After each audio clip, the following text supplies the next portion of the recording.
विंध्याचल वाली मैया की music by Aman golden recording studio Bihiya.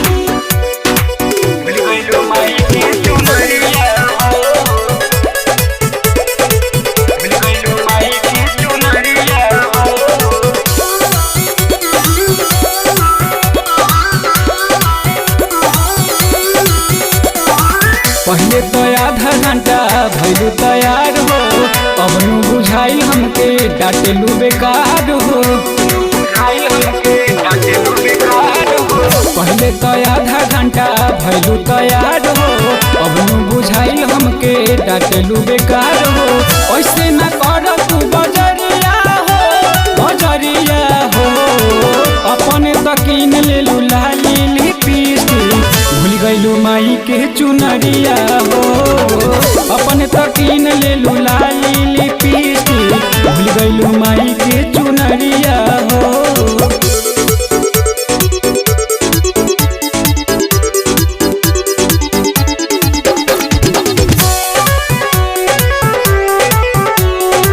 Music by Aman rock.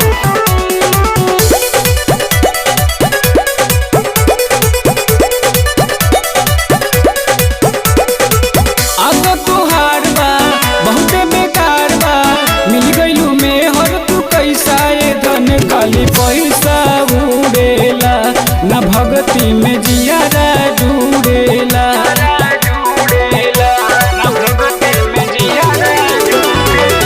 अब तुहार बा बहुते बेकार बा, मिल गईलू में हर तू कैसा ये धन खाली पैसा उड़ेला, न भगती में जियारा जुड़ेला। आज घड़ी आई है मयरिया हो, अपने तकीन ले लू लाली लिपस्टिक, भूल गईलू माई के चुनरिया हो। अपने तकीन ले लू लाली लिपस्टिक, भूल गईलू माई के चुनरिया हो।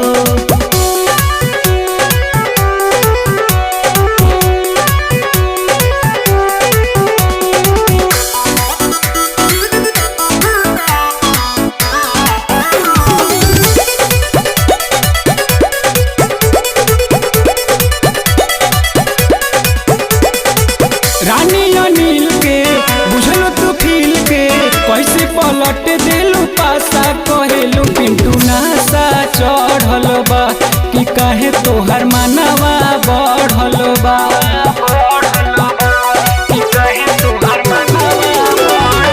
रानी अनिल के बुझलो तू फील के, कैसे पलट देलू पासा, कहेलू पिंटू नासा चढ़ल बा, कि काहे तोहर मानवा